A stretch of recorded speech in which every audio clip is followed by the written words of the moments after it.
بسم الله الرحمن الرحيم.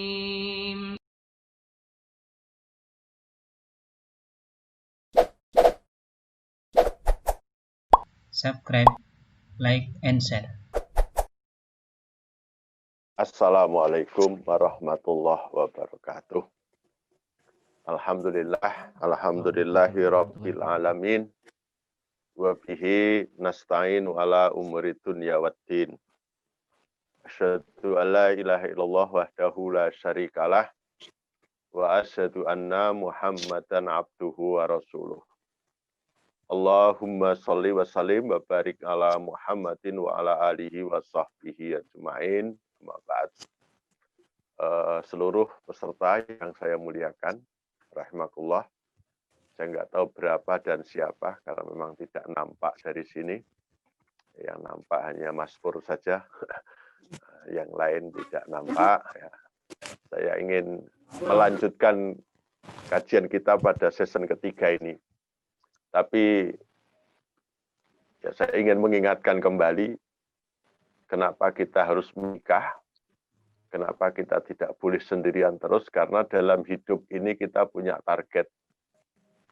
Jadi 0 sampai 20 kita itu harus menjadi orang yang berprestasi. 20 sampai 40 menjadi orang yang sukses. 40 sampai 60 kita menjadi orang yang bahagia. Dan 60 ke atas kita hendaknya nanti menjadi orang yang beruntung.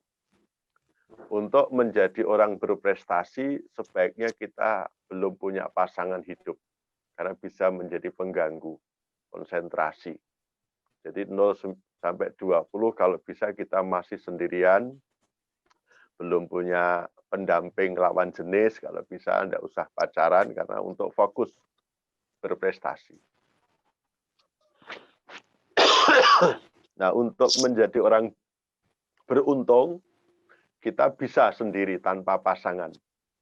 Bahkan bisa jadi bagi ibu-ibu, kalau sudah ingin jadi beruntung, ingin husnul khotimah, kayaknya lebih merdeka kalau tanpa suami.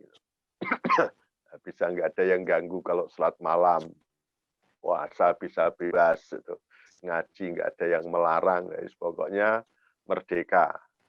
Sebaliknya bapak-bapak kalau masih kuat nanti betah ya bisa menjadi orang yang beruntung tanpa pasangan. Tapi menjadi orang sukses dan menjadi orang yang bahagia, tidak mungkin kita sendirian. Harus berpasangan.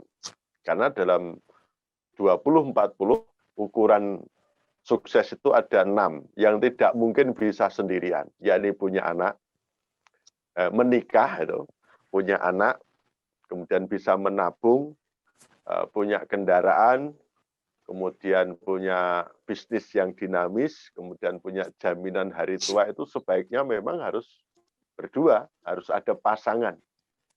Apalagi menjadi orang yang bahagia, 40-60 kita butuh pasangan untuk bisa bersyukur bersama, untuk saling ikhlas ridho. Apalagi mendidik anak-anak yang berkualitas, yang soleh dan solihah. Untuk bertobat bareng-bareng, saling memaafkan, kemudian persiapan untuk itu butuh kebersamaan dengan pasangan. Jadi sebetulnya kita butuh pasangan itu ketika kita menjalani rentang usia 20 sampai 60 tahun. Maka kalau bisa begitu usia 20 tahun kita sudah siap untuk menikah. Itu kira-kira begitu kajian yang pertama.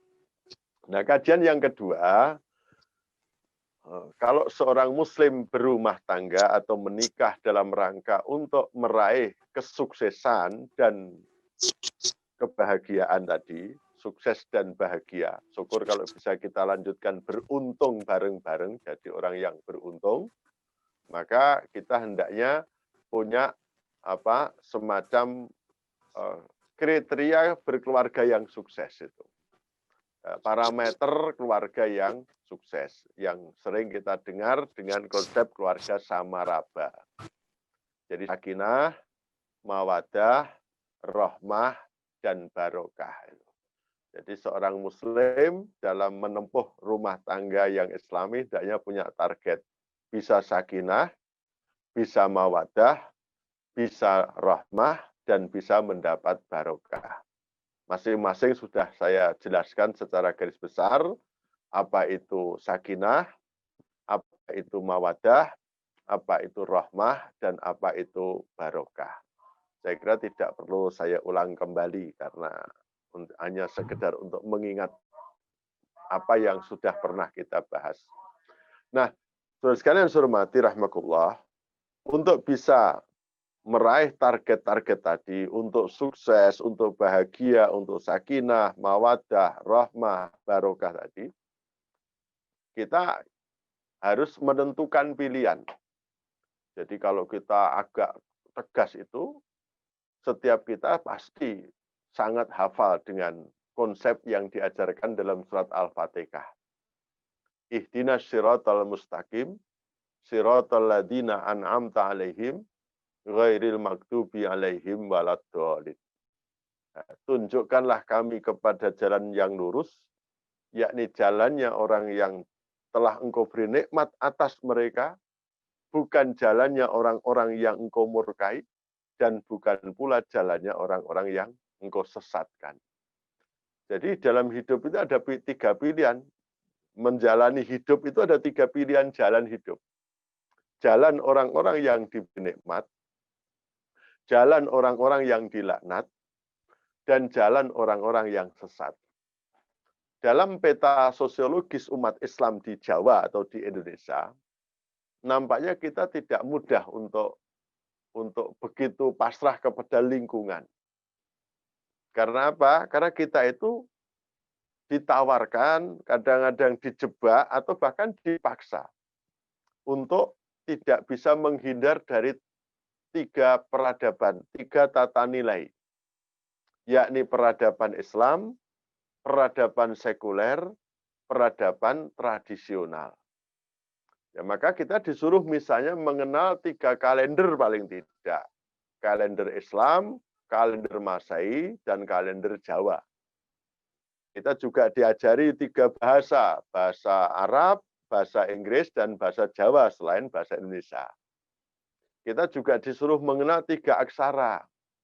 Aksara Arab, aksara Latin, dan aksara Jawa.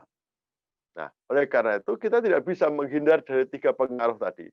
Pengaruh Islam, pengaruh sekuler, dan pengaruh tradisional. Maka kalau kita bicara umat Islam di Indonesia, itu ada 3. Ada Muslim yang radikal, ada Muslim yang liberal, dan ada Muslim yang tradisional.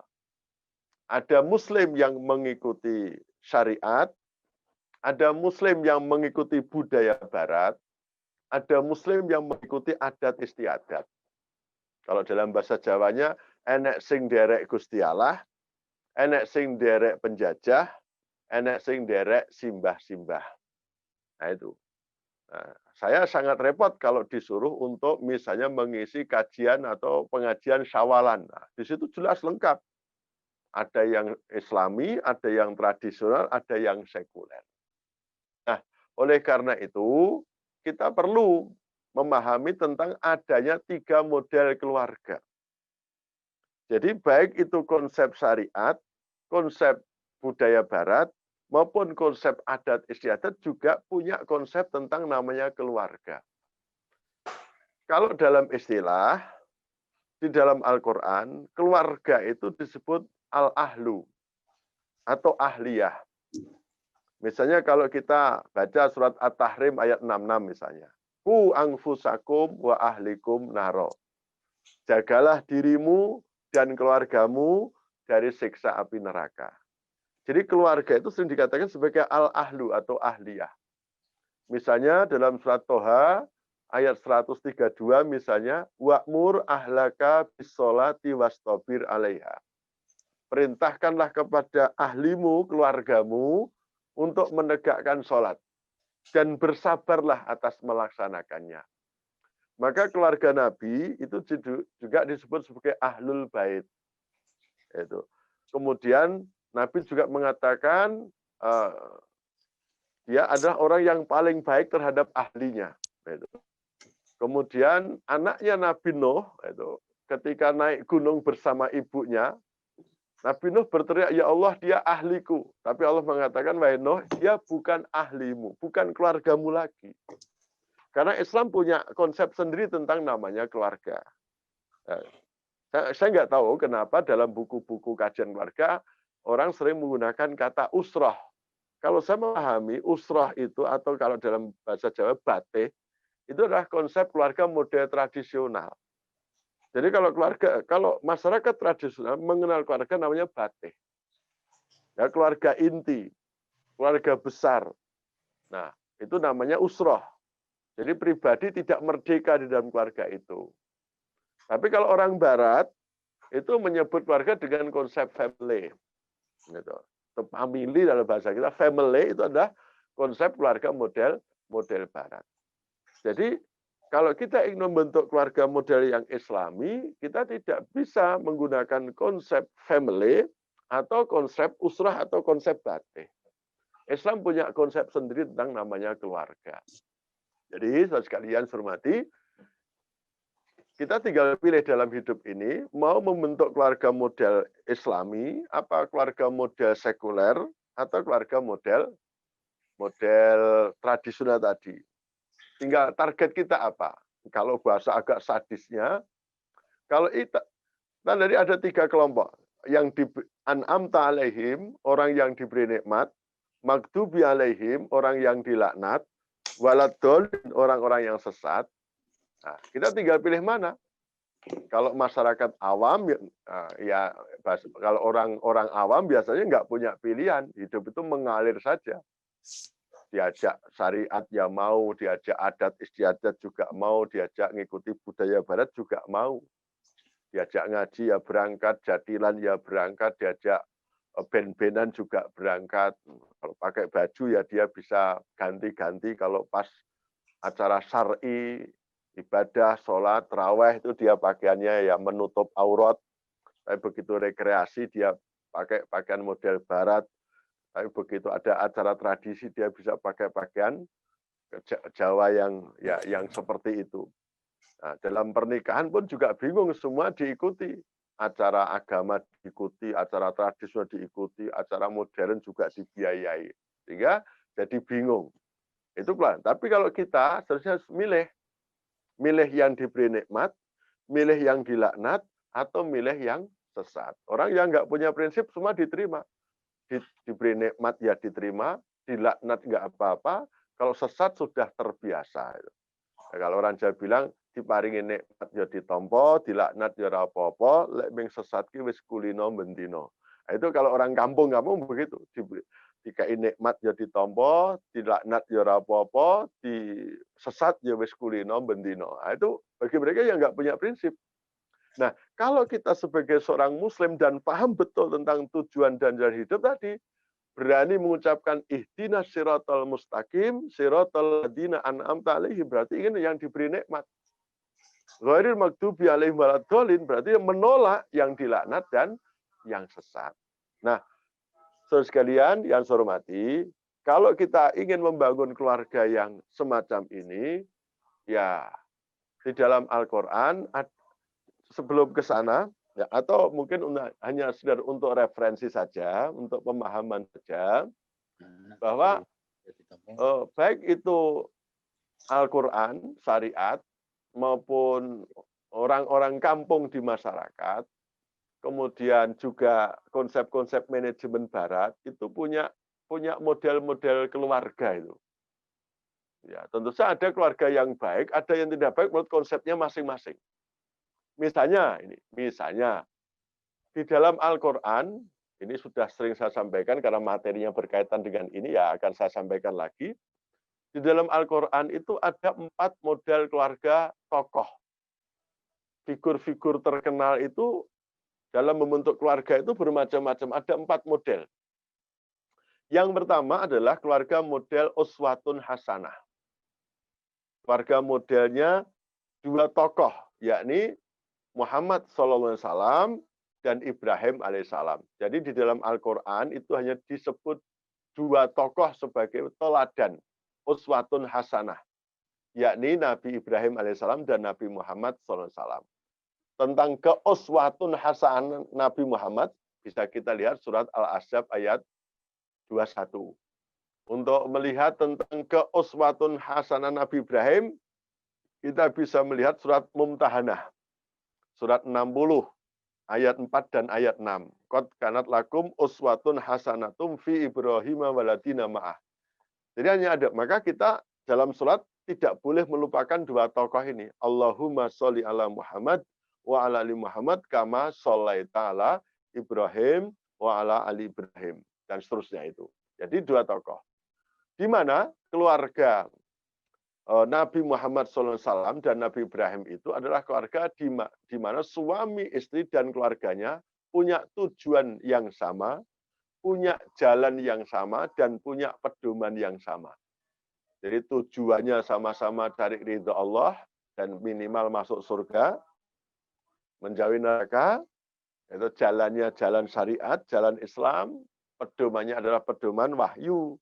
Jadi mereka jelas, sehingga Nabi dan para istrinya, putra-putrinya, Nabi Ibrahim dengan Ismail, Iskaknya, Hajar dan Sarahnya, mereka punya tujuan. Nah, keluarga inilah yang mampu merealisasikan idealisme dalam doa surat Al-Furqan ayat 74 itu. Rabbana hablana min aswajina wa dzurriyyatina qurrata a'yuni waj'alna lil muttaqina imama. Jadi itu keluarga model Nabi Ibrahim alaihissalam dan Nabi Muhammad sallallahu alaihi wasallam. Nah, yang kedua, di dalam Al-Qur'an ada keluarganya Nabi Nuh dan Nabi Lut. Silahkan nanti dibaca, dicek dalam surat At-Tahrim, surat nomor 66, ayat 10.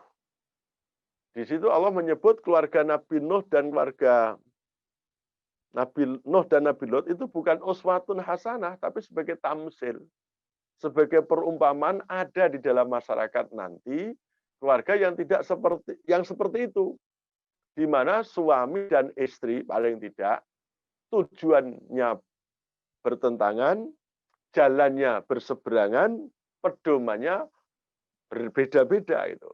Sehingga Nabi Nuh ingin masuk surga, istrinya justru ingin masuk neraka.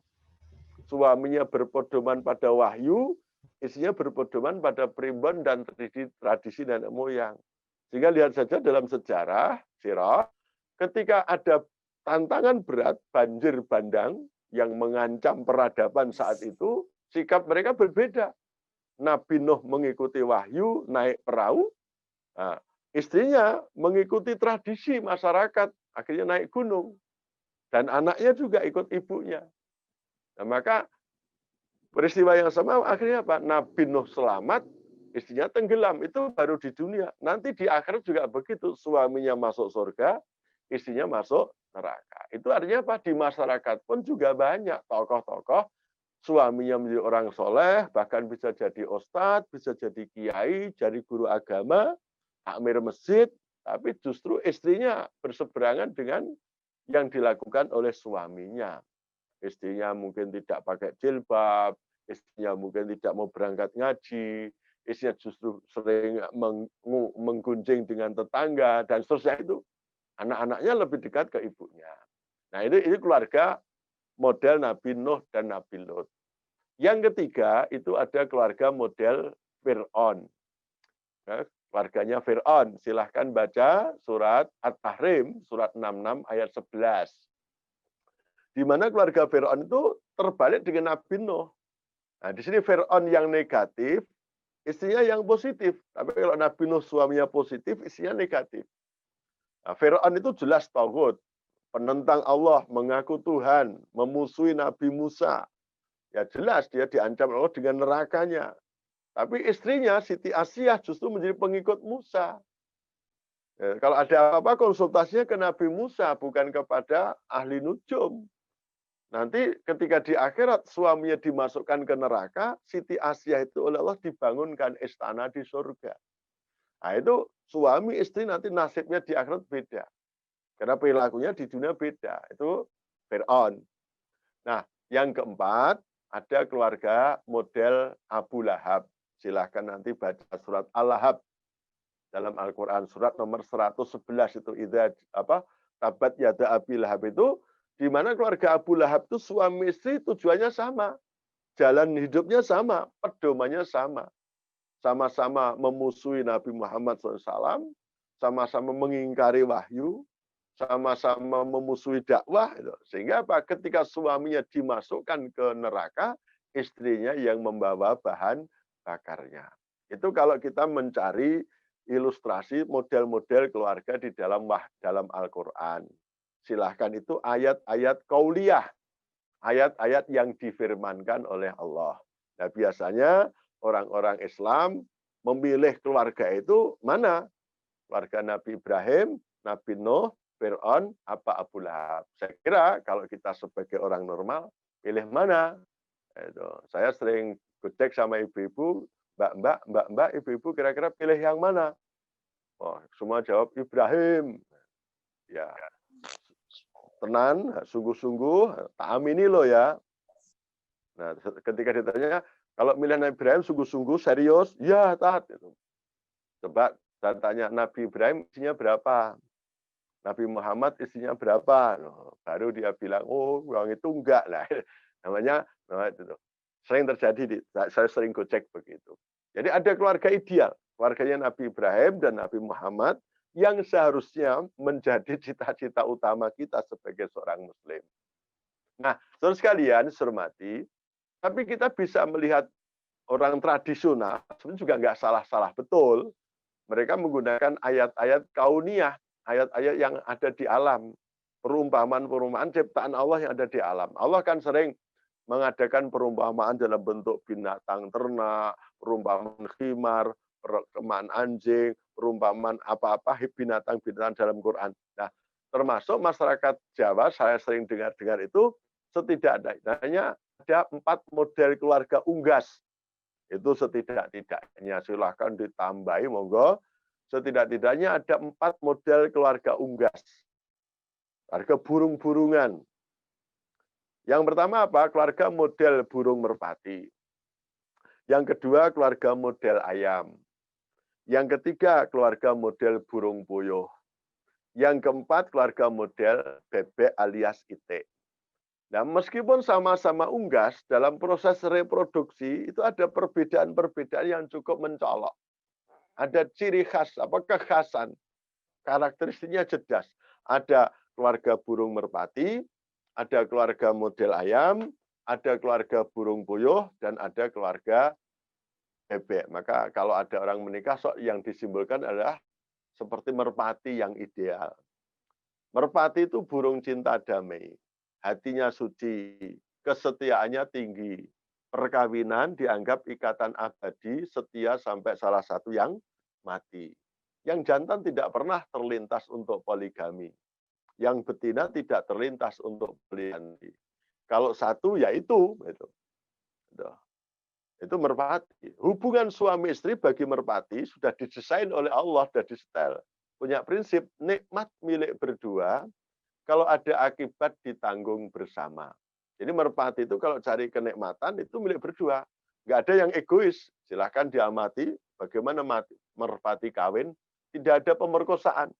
Tidak ada yang terpaksa. Semua bercumbu rayu, bermesraan, sampai mereka siap untuk menikmati bersama. Jadi nikmat milik berdua. Tapi kalau ada akibat, risiko ditanggung bersama. Memang yang bertelur yang jantan, yang betina jelas. Tapi kalau sudah mengerami telur, itu sudah gantian, sip-sipan. Kadang yang jantan, kadang yang betina. Nanti kalau anaknya sudah menetas, maka diasuh berdua. Disuapi berdua, dilatih mandiri berdua, dilepas berdua. Istilahnya, merpati tidak pernah ingkar janji. Itu burung merpati, analoginya begitu. Tapi ada keluarga model ayam. Kalau ayam itu yang agresif, yang jantan. Ayam itu makhluk yang busuk hati. Pandai berjanji, hobi mengingkari. Yang jantan hobinya poligami, yang betina tidak keberatan untuk poliandri. Ayam jantan pandai menipu, yang betina tidak pernah kapok ditipu. Ayam jantan siapapun yang menarik dikawini, Ayam betina, siapapun yang telaten dilayani. Sehingga nggak ada kesetiaan sama sekali. Hubungan suami istri bagi ayam, nikmat sepenuhnya milik yang jantan. Tapi risiko sepenuhnya ditanggung yang betina. Coba ada kalau ayam reproduksi. Yang jantan kan egois sekali. Yang betina dikejar-kejar sampai terpepet pagar, lelah, diperkosa dengan kilat khusus tanpa perhatian hak yang wanita, yang betina. Ditinggal begitu aja. Nanti yang bertelur yang betina, mengerami telur yang betina, anaknya menetas yang mengasuh, ngasih makan, mendidik, mendewasakan yang betina. Yang jantan sudah nggak tahu kemana, bahkan anaknya sendiri kadang-kadang besar dikawin sendiri. Itu namanya ayam. Keluarga model ayam. Ada banyak yang kayak begitu. Suami untuk cari enaknya saja, nanti semuanya risiko yang nanggung istrinya. Laki-lakinya cuma jadi pejantan saja. Yang cari nafkah ya istrinya, hamil ya istrinya, melayani suami istrinya, ngasuh anak ya istrinya, suaminya paling mancing. Gitu. Kemudian andok doro, kemudian cuma jogo gerdu, pulang-pulang minta jatah, minta rokok sama istri. Kan ada yang kayak gitu. Keluarga model ayam, yang laki-laki cuma jadi pejantan. Kemudian yang ketiga, keluarga model burung puyuh. Konon burung puyuh itu yang agresif, yang betina. Yang betina pejuang kesetaraan dan keadilan gender. Aktivis women sleep. Tokoh emansipasi. Suami-suami DKI di bawah ketiak istri. Jadi yang kreatif, yang berinisiatif, yang produktif itu yang betina. Nah itu. Ya. Yang laki-laki udah misalnya kalau kawin yang minta yang agresif yang betina. Yang menarik-narik yang betina. Begitu kawin sudah yang bertelur yang betina. Tapi sudah ngerami telur itu yang jantan. Nah, kemudian anaknya menetas yang ngasuh yang jantan. Yang betina kemana? Pergi. Entah ke Malaysia, ke Hong Kong, ke Saudi Arabia, ke kantor, ke parlemen, ke pasar. Anak di rumah besar bersama bapak. Karena ibunya nggak mau diam. Itu yang wanita sangat agresif. Itu keluarga model burung puyuh. Nah, yang keempat ada keluarga model bebek, keluarga model itik. Nah, kalau bebek itu prosesnya cuma kawin bertelur selesai. Bebek itu nggak punya petarangan untuk mengumpulkan telur, nggak ada. Telurnya bisa terserakkan di mana-mana. Ya begitu kawin bertelur selesai, nggak mau mengerami telurnya. Nanti anaknya menetas juga nggak mau melatih untuk berenang, ngasih makan, nggak. Pokoknya kawin bertelur selesai. Nah, sekarang banyak keluarga-keluarga yang juga begitu. Cuma kawin punya anak nanti yang ngasuh babysitternya, pembantunya, simbah neneknya, pokoknya kerjanya cuma nikah, ya punya anak, yang anak udah nggak mendidik karena bapak ibu semua pergi. Kadang-kadang kalau di Jakarta ya pergi sebelum anak bangun dan baru pulang setelah anak tidur atau mana-mana. Itu keluarga model IT. Nah, tentu saja, terus sekalian kita hanya sekedar ilustrasi, itu pilihan. Kira-kira kalau kita ingin membentuk keluarga yang sakinah, mawaddah, rahmah tadi, yang mudah, kira-kira keluarga model mana? Kalau merpati tidak punya pilihan, memang sudah nalurinya begitu. Ayam tidak punya pilihan, puyuh tidak punya pilihan, kemudian bebek tidak punya. Tapi kalau manusia itu punya hak untuk memilih, ada hak untuk berikhtiar, punya cita-cita. Nah, maka hendaknya kalau kita berkeluarga, kira-kira yang kita anggap nanti bisa sesuai dengan harapan kita, keluarga model apa? Model merpati kah? Model ayam kah? Atau model puyuh atau model bebek? Kalau saya ya yang mendekati keluarga yang sakinah itu adalah keluarga model burung merpati. Nah, sering jadi simbol kemesraan, kesetiaan. Itu merpati. Nah, terus kalian, kalau kita istilahnya otak-atik matuk ya, kita cari pembenaran. Dalam konsep barat, konsep manajemen modern, itu juga ada minimal 4 model keluarga. Itu minimal yang umum, tapi silahkan mau menambah. Tapi saya akan sebut 4 saja. Yang pertama adalah keluarga model leadership. Yang kedua, keluarga model partnership. Yang ketiga adalah keluarga model LDR, long distance relation atau relationship. Yang keempat, keluarga model sip-sipan. Jadi kalau kita amati dalam keluarga-keluarga modern, itu Ada 4 model tadi. Ada keluarga model leadership, ada keluarga model partnership, ada keluarga model relationship, dan ada keluarga model sip-sipan. Itu untuk sekedar memudahkan memahami saja. Nah, keluarga model leadership adalah keluarga yang sebetulnya alami, keluarga yang konvensional, keluarga yang fitrah. Jadi kalau kita ingin memudahkan berkeluarga sebagai bentuk organisasi, kan berkeluarga itu berorganisasi. Organisasi dibentuk untuk mencapai tujuan bersama dengan cara kerjasama, bukan sama-sama kerja. The right man on the right place-nya jelas. Itu yang paling mudah adalah keluarga model leadership. Nah, inilah keluarga yang direkomendasikan sebetulnya oleh Quran. Keluarga model leadership. Jadi meskipun kita jadi orang modern, kalau mampu membentuk keluarga model leadership, itu lebih dekat dengan Quran. Tapi sekarang kan banyak orang Islam yang tidak mau diatur oleh Quran. Sehingga ketika membentuk keluarga pun sudah tidak mau lagi menggunakan keluarga model leadership. Padahal fikih munakahat, aturan-aturan hukum tentang pernikahan, hak-hak dan kewajiban, itu disusun untuk mengatur keluarga model leadership ini.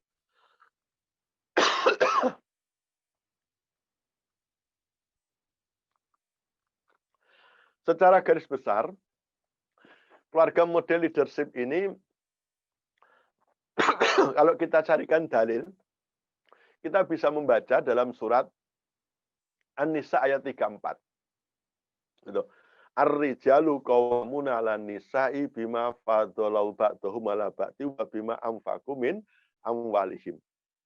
Fas-sholihatu qanitatun hafizatun lil ghaibi bima hafidallah. Prinsipnya di situ. Surat An-Nisa ayat 34. Nah, nanti bagaimana kelanjutannya silahkan baca ayat 35. Nah, intinya apa? Di situ ada kejelasan. Ar-rijalu qawwamuna 'alan nisa'i bima faddalau ba'dahum 'ala ba'din wa bima anfaqu min amwalihim. Ya.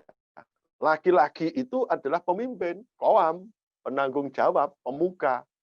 Itu imam, itu. Lil muttaqina imamah tadi. Yang laki-laki sebagai imam yang unggul. Ar-rijalu qawwamuna 'alan nisa'i bima faddalau ba'dahum 'ala ba'din, yang punya keunggulan ketimbang istrinya. Keunggulan usianya, keunggulan bodinya, keunggulan kekuatan fisiknya, keunggulan akademisnya, keunggulan tafakuh fidinnya. Jadi yang laki-laki betul-betul unggul karena dia imam, dia qawam. Dan laki-laki dalam keluarga model leadership adalah sebagai pencari nafkah utama. Sehingga dalam keluarga leadership ini mencari nafkah adalah kewajiban suami dan bapak, hak istri dan ibu. Sehingga mencari nafkah itu sebetulnya dalam fikih syariat bagi wanita itu jangankan wajib, sunat pun tidak. Silakan cari dalil-dalil yang mensunahkan wanita cari nafkah. Nggak ada. Tapi boleh, tapi bukan diperintah, bukan dianjurkan apa, itu kewajiban suami. Ar-rijalu qawwamuna 'alan nisa wa bima faddalu 'ala ba'din wa bima anfaqu min amwalihim. Yang laki-laki sebagai pemimpin, leader, yang punya keunggulan sehingga disebut mas, disebut kakak, disebut abang karena unggul itu kalau orang Jawa. Kemudian dia bisa memberi nafkah keluarga. Nah, istrinya karena pasangan apa tugasnya? Fas-sholihatu qanitatun bima hafidhu bima apa?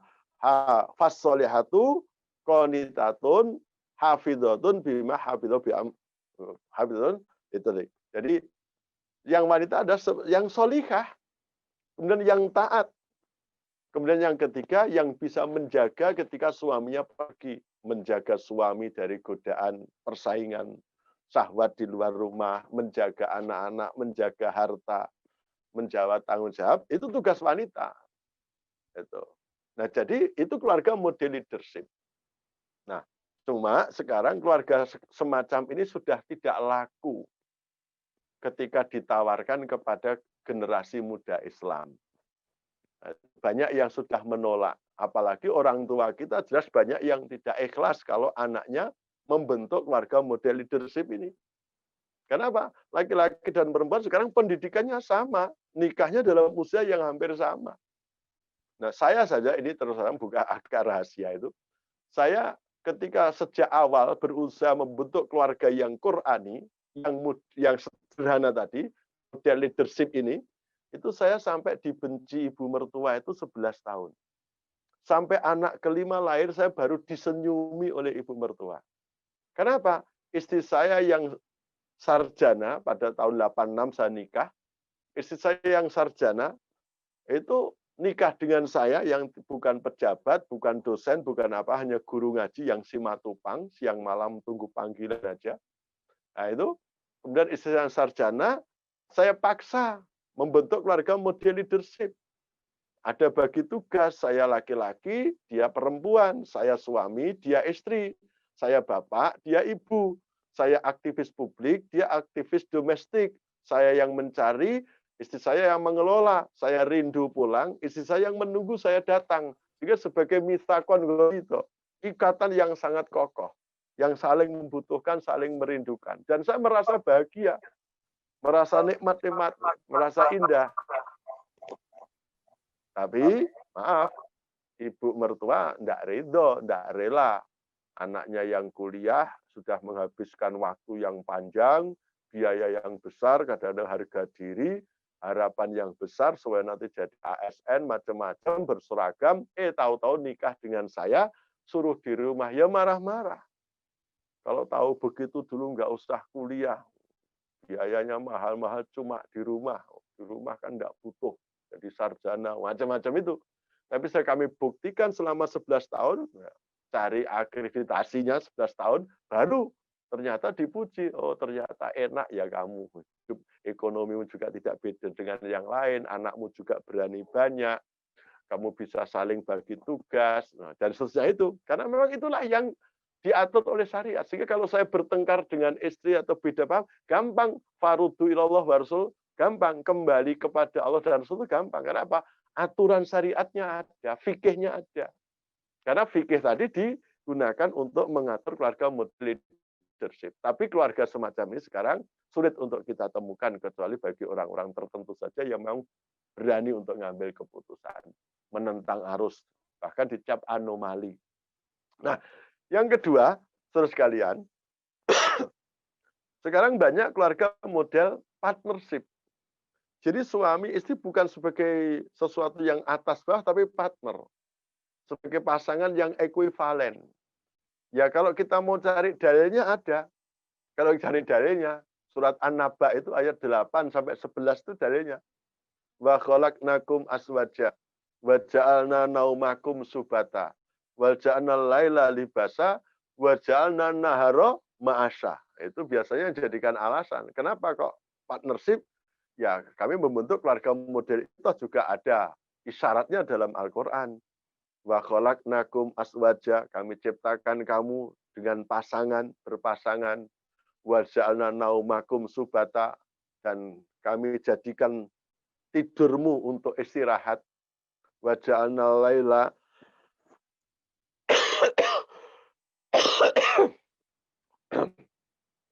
wa ja'alna laila libasa, Allah menjadikan malam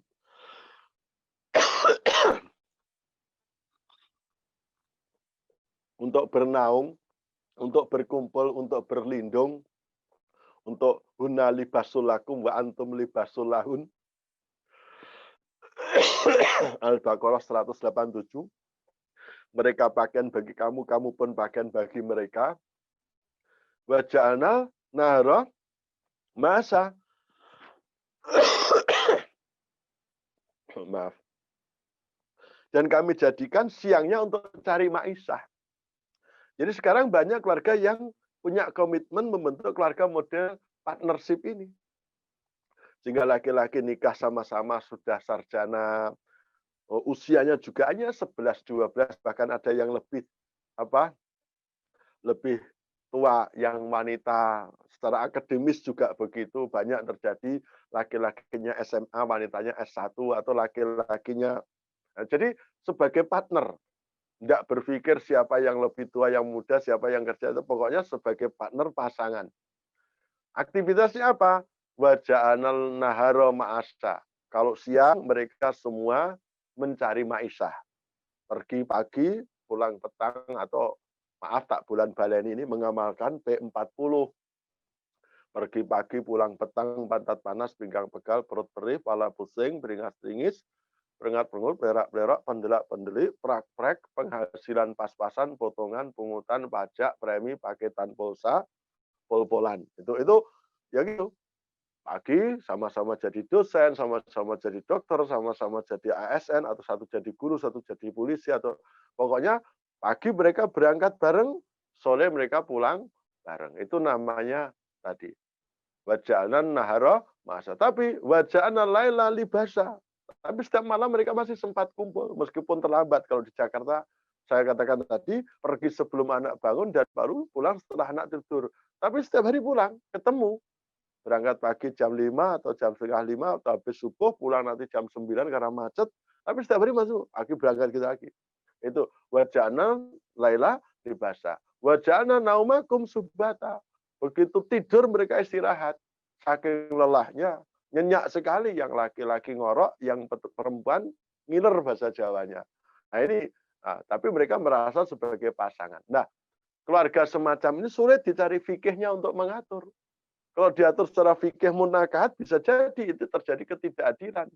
Banyak yang ahwat, yang wanita yang menganggap enak jadi laki-laki. Karena apa? Yang wanita juga cari nafkah, tapi juga melayani suami, harus hamil, harus melahirkan, menyusui, mendidik anak, macam-macam. Nah, yang laki-laki cuma cari nafkah, minta dibuatkan kopi, nah, akhirnya terjadilah ketidakadilan. Itu keluarga model partnership. Sekarang banyak semacam ini. Hampir semua keluarga modern sekarang membentuk keluarga model partnership ini. Dan orang tua senang bangga karena anaknya sama-sama berkarir semua. Partnership. Nah, cuma yang ketiga ada keluarga model long distance relationship itu LDR atau ya relationship itu. Ini di mana suami istri itu ya sama-sama cari nafkah, sama-sama punya kegiatan tapi tidak serumah. Itu pertemunya kadang-kadang sebulan sekali, 3 bulan sekali, karena nggak ada yang mau mengalah. Nah, maaf ini saya sering dicurhati oleh teman-teman yang sekolah-sekolah kedinasan, di antaranya adalah Setan misalnya, suaminya diterima di BPKP, istrinya diterima di pajak misalnya. Awalnya masih bisa ketika menikah masih bisa di-manage. Suaminya tugas di Jakarta, istrinya tugas di Jogja. Masih bisa manajemen 5-2, 5 hari berpisah, 2 hari kumpul, atau S3, setiap Sabtu setor. Itu masih bisa. Jadi berpisah 5 hari, nah begitu Jumat sore udah pesen tiket kereta api atau pesawat, 2 hari menikmati, melampiaskan kerinduan 5 hari tadi. Nah, tapi karena ini orang potensial, untuk naik jabatan, dipromosikan, akhirnya harus mutasi. Yang laki-laki ditugaskan di Medan, yang wanita ditugaskan di Kupang. Sudah mulai masalah. Ya, kalau tadi cuma Jakarta, Jogja, itu kereta api gampang, pesawat juga dekat, kalau punya dana, bis juga ya meskipun agak lambat, tapi ya masih terjangkau. Coba kalau yang satu di Medan, yang satu di Kupang. Sudah, pesawat juga mahal, dan belum tentu ada penerbangan langsung. Kemudian ketemunya juga nanti tersita waktu yang panjang, apalagi nanti dimutasi lagi. Suaminya naik pangkat jadi pejabat di Aceh, istrinya di Jayapura, masa lagi. Nah itu namanya keluarga model LDR, long distance relationship itu. Itu banyak masalah. Sehingga apa? Ketidakpuasan mulai muncul karena ketemunya cuma sebentar. Akhirnya saling komunikasi lewat WA atau apa, baper, bawa perasaan masing-masing. Ketemuan selanjutnya belum tentu karena kerinduan untuk bermesraan. Bisa jadi ketemu untuk beradu argumentasi, mendiskusikan siapa yang benar, siapa yang ini. Akhirnya apa? Yang laki-laki punya will, yang wanita punya pill, anak-anak terlantar. Itu banyak terjadi. Keluarga model relationship itu. Nah, yang awam-awam sekarang di lingkungan kita itu banyak keluarga model sip-sipan. Karena banyaknya hotel, banyaknya rumah sakit, banyaknya toko, apotek, pelayanan 24 jam. Akhirnya apa? Merekrut orang-orang sekitar. Yang laki-laki diterima di security, penjaga malam, istrinya di administrasi, kerjanya siang. Udah. Jadi rumah sudah tidak pernah untuk tempat berdua. Kalau laki-laki malam hari di kantor karena kerja penjaga malam. Istri yang di rumah. Tapi kalau siang, istrinya ke kantor. Suaminya yang di rumah. Nah, akhirnya apa? Ya, otomatis bisa membayangkan bagaimana keluarga ini apakah mampu untuk meraih harapan tadi, sakinah, mawadah, rahmah, dan barokah. Apakah bisa mengantarkan sukses pada usia 20-40, bahagia pada usia 40 sampai 60 tadi. Nah, jadi saudara sekalian yang saya hormati, kita hendaknya punya kemampuan untuk mengambil pilihan, mengambil keputusan, dan konsekuensi, punya konsekuen, konsisten dengan keputusan yang kita ambil. Saya tidak mengarahkan pada satu pilihan, cuma menganjurkan saja. Kalau yang paling enak di manage adalah pertama keluarga model Ibrahim alaihissalam, meskipun tanpa poligami misalnya. Sama-sama masuk surga, sama-sama itu. Kemudian hubungannya seperti merpati, saling setia, saling ini. Kemudian manajemennya pakai model manajemen leadership.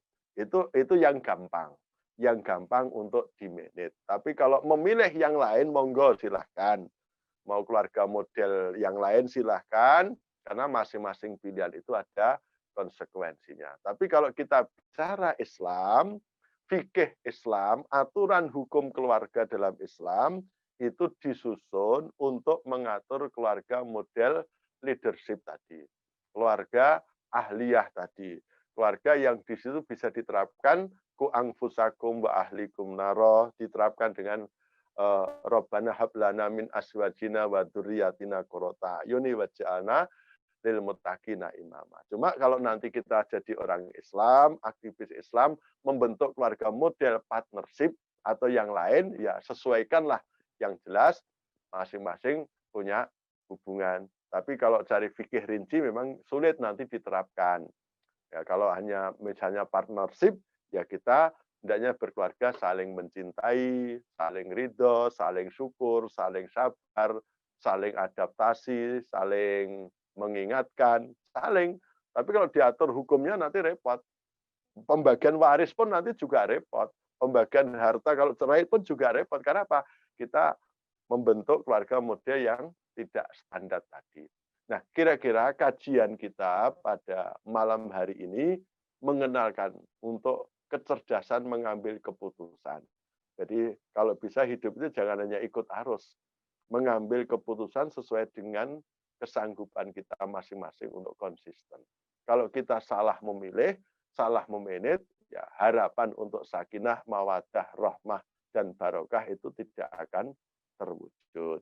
Kira-kira begitu, masih ada sekitar waktu 10 menit kalau ada yang mau mendiskusikan, monggo. Kemarin janji saya 45 menit untuk materi, kira-kira 15 menit atau 10 menit untuk kalau ada yang mendiskusikan materi ini. Monggo silahkan, Mas Pur, mana ini? Jazakallah, Tat. Nyambung dari titipan pertanyaan pekan lalu, Tat.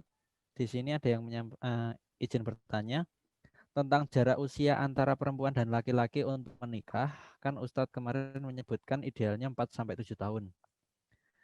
Itu bagaimana dengan yang memang sepertinya takdir jodohnya dengan wanita yang lebih tua, seperti contoh Nabi Muhammad SAW dengan Khadijah radhiyallahu anha.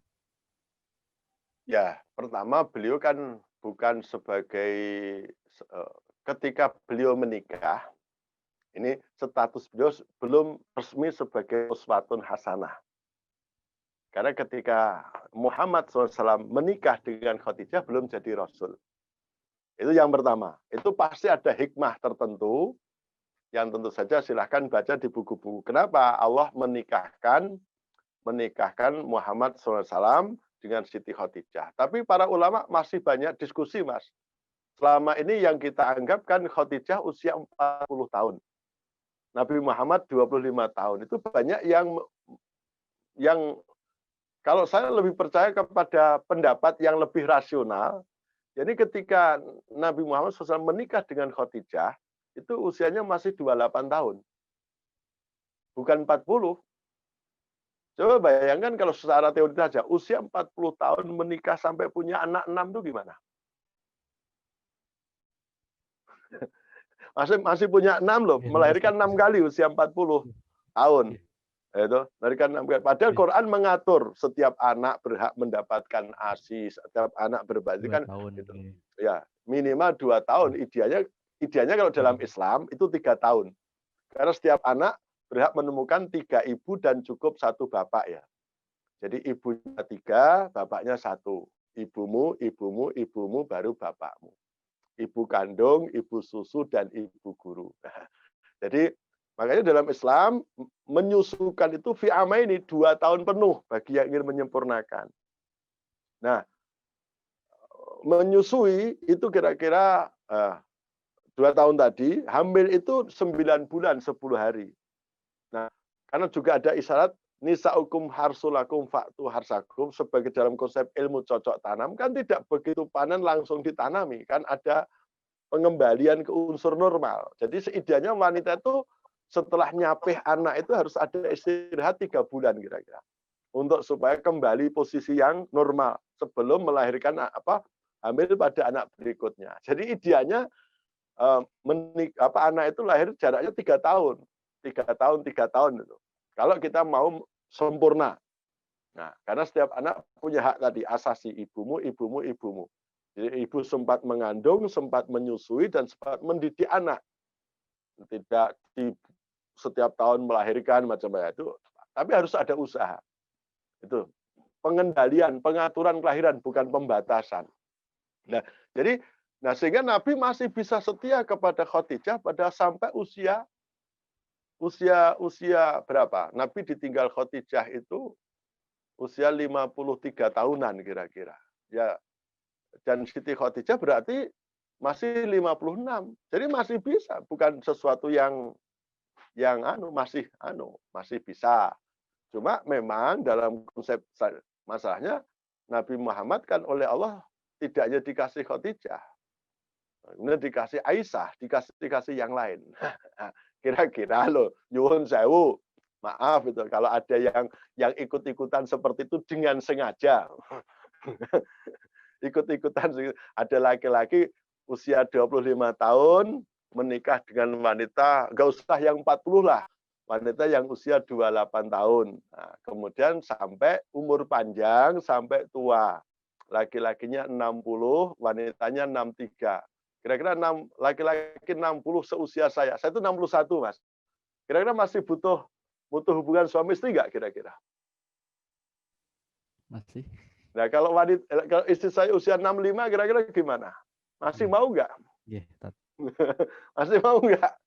Nah, makanya Nabi Siti Khadijah itu diwafatkan ketika Nabi juga masih muda, itu loh.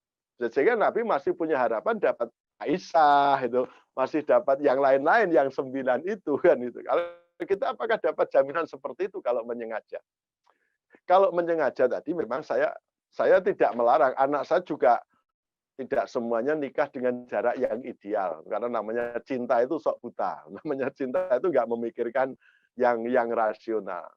Jadi tadi kalau pakai logikanya pengalaman di masyarakat, laki-laki itu Mas awet muda tapi cepat mati. Tapi kalau wanita itu cepat dewasa tapi awet hidup gitu loh, awet tua itu, ngenes kan gitu.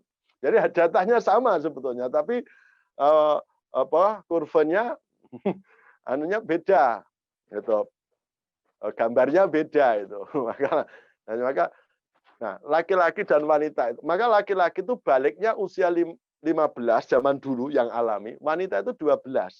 Sekarang laki-laki 12 sudah onani, Mas, sudah masturbasi karena nonton film. Wanita 9 tahun itu sudah pada haid sekarang karena gizi yang baik, ada provokasi. Nah, maka jarak undang-undang pernikahan dulu laki-laki 19, wanita 16. Karena wanita itu setiap 10 tahun itu lebih cepat dewasa 2 tahun ketimbang laki-laki tadi. Jadi kalau laki-laki 10 tahun itu sedewasa dengan wanita usia 8 tahun. Laki-laki usia 20 itu sebetulnya sedewasa dengan wanita usia 16. laki-laki 30 sedewasa dengan wanita usia 24. Laki-laki usia 50 sedewasa dengan wanita usia 40. Itu loh. Ya, saya tadi baru mentarufkan orang yang laki-laki usianya 53 tahun, duda. Nah, kemudian ta'aruf dengan seorang wanita usia 43. Sudah kelihatan yang laki-laki mikir itu loh, apa masih bisa ya? Apa masih bisa punya anak dan seterusnya itu. Laki-laki masih bisa usia 53 masih gagah. Nah, dia dengan jarak yang tadi 4 sampai 7 tahun itu diharapkan nanti kalau yang laki-lakinya jadi pejabat itu loh Mas. Jadi konglomerat itu, jadi tokoh masyarakat, apalagi jadi tokoh terkenal. Nah, laki-lakinya usia 55 puncaknya, ya istrinya masih usia 50. Nah, tapi kalau istrinya 55 juga atau 60 kan ya kecuali maaf ya sejak awal sudah ada komitmen untuk antisipasi nanti seandainya pada saat usia puncak laki-laki jadi tokoh masyarakat, jadi orang terkenal, sementara yang wanita sudah tidak bisa mengimbangi kebutuhan laki-laki, diperbolehkan seperti Nabi Ibrahim, Nabi Muhammad atau Nabi untuk takut, untuk nikah lagi. Sekarang kan kebanyakan wanita tidak memperbolehkan suami nikah lagi. Menuntut laki-laki itu setia, bahkan takut kepada istri. Kita menolak sistem poligami yang diperbolehkan oleh Islam. Nah, makanya saya sarankan kepada laki-laki yang normal itu loh, kalau wanita tidak mau menerima konsep poligami, ya kalau menikah ya diusahakan untuk bisa setia sampai salah satu yang mati. Kalau menikah dalam usia yang sama atau lebih tua, dikhawatirkan nanti istri tidak mampu melayani suaminya, sementara suami tidak boleh berpoligami, dikhawatirkan untuk sembunyi-sembunyi, selingkuh atau melacur, atau minimal banyak yang kawin siri, kawin yang tidak terang-terangan, yang tanpa sepengetahuan pemerintah, sepengetahuan tetangga, bahkan tidak sepengetahuan istri yang pertama, ada sembunyi-sembunyi. Itu banyak terjadi sekarang. Jadi kita berpikir tentang jangka panjang. Tapi saya tidak menyalahkan bagi mereka yang berani nikah dengan usia yang sama. Tapi perjuangannya berat. Gitu nggih, Mas? Nggih, terima kasih Tat. Ini nyambung Tat, ada pertanyaan dari Rizali ZW. Assalamualaikum. Ini pengetahuan yang luar biasa tentang dan menentukan masa depan dan generasi muda. Kenapa materi ini materi ini atau keluarga Islam kok tidak diajarkan di sekolah atau di bangku kuliah? Alangkah bagusnya kalau Ustadz dan kawan-kawan yang memiliki pengetahuan atau ilmu tentang keluarga Islam seperti ini mengusulkan atau menginisiasi agar materi seperti ini diberikan di sekolah atau perguruan tinggi. Atau apakah di perguruan tinggi sekarang ini ada materi seperti ini nggih Ustadz? Zaman saya dulu kok tidak ada begitu. Jazakallah. Ya, kebanyakan orang membahas tentang keluarga itu dari sudut fikih, Mas. Maka yang diusulkan ke saya dulu, materi yang diusulkan saya, ini kan karena saya diberi kebebasan untuk improvisasi, saya memulai ini, kalau di kurikulumnya yang pertama apa? Hukum dan keutamaan menikah misalnya. Melaksanakan pernikahan yang Islami. Kemudian tujuan, fungsi, hal-hal kewajiban suami istri, hak-hak dan kewajiban istri kan ya kayak gitu. Itu fikih. Itu di sekolah sudah ada. Di pelajaran SMA minimal ada. Dan di buku-buku tentang keluarga banyak yang sudah dibahas seperti itu. Maka saya mengambil sisi yang lain yang belum dibahas banyak itu. Dari pengalaman, siapa tahu kalau bagaimana nanti pernikahan yang Islami, ya silahkan baca bukunya Pak Cahyadi misalnya tentang hak dan kewajiban suami istri, banyak ditulis oleh tokoh-tokoh atau itu tentang ya silahkan. Tapi saya memilih kira-kira yang belum dibahas oleh di sekolah, belum dibahas oleh para ustadz, belum dibahas oleh buku-buku yang di pasaran. Ya, kalau yang sama ya silakan baca aja di buku-buku banyak itu. Nah, soal mengusulkan saya kan nggak punya terus nawak-nawak ya nggak berani. Gitu. Monggo kalau jenengan itu, nah itu enggak, nggih. Oke, jazakallah Tat. Nyambung dengan materi di awal tadi, berikut juga yang tadi sampaikan Ustadz tentang pernikahan Islami Ustadz Cahyadi tadi. Gini Tat, untuk kami para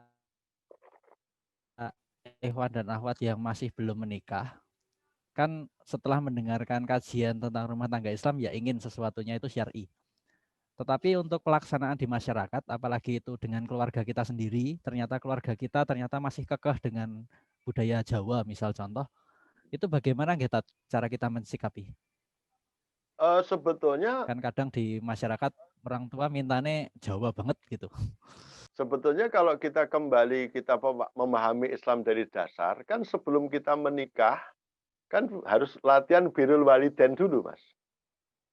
Berbakti kepada orang tua. Termasuk ketika kita mendapat hidayah, mendapat ilmu, mendapat wawasan, kan harus kita komunikasikan dengan orang tua kita.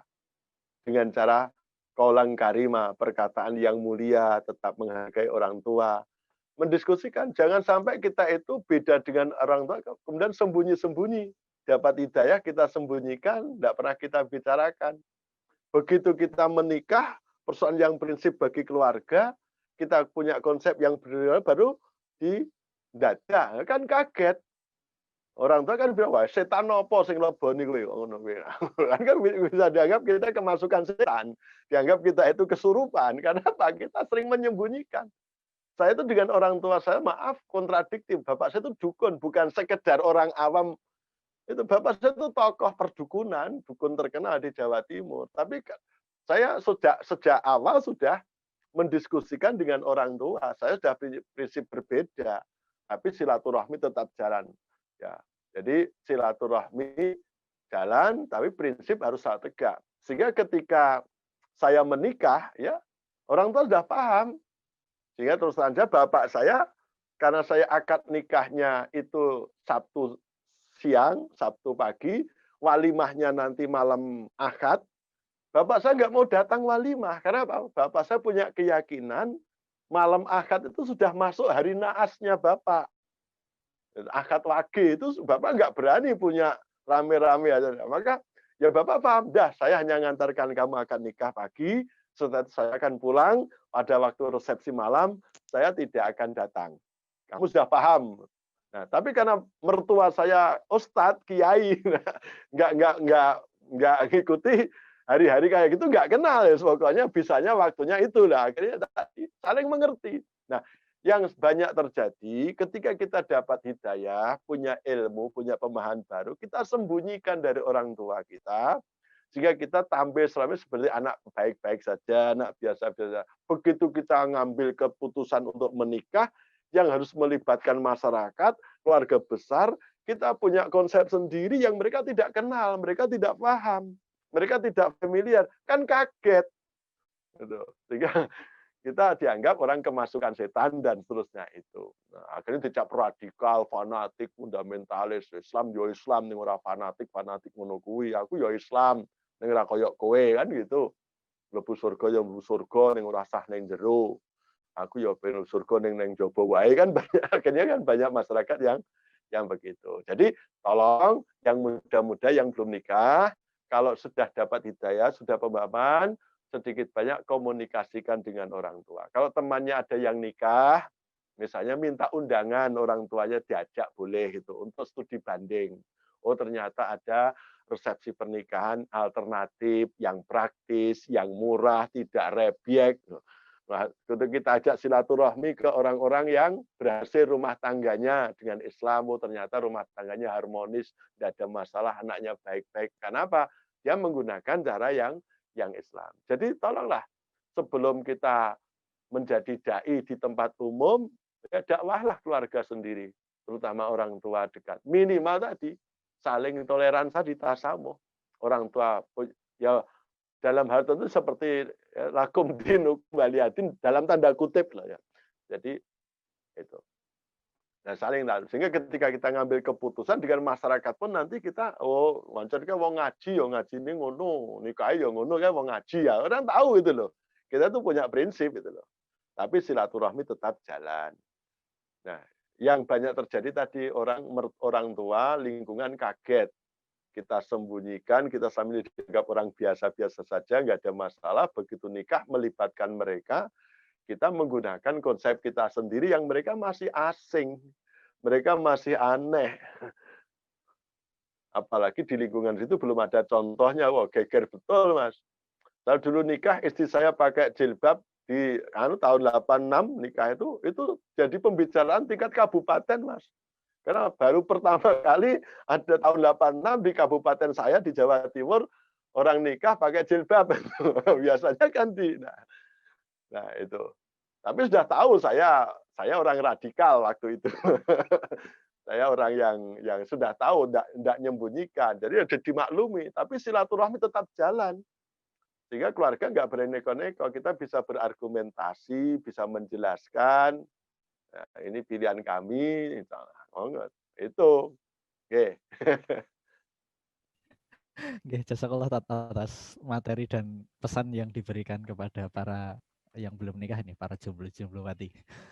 Nggih, mungkin seperti itu Tat, dan alhamdulillah ini belum ada pesan ataupun pertanyaan respon dari jamaah. Kepada jamaah yang lain, silahkan jikalau ada yang ingin disampaikan. Mungkin jikalau tidak dibahas hari ini, bisa kita keep dulu, kita simpan dulu untuk disampaikan pekan depan begitu.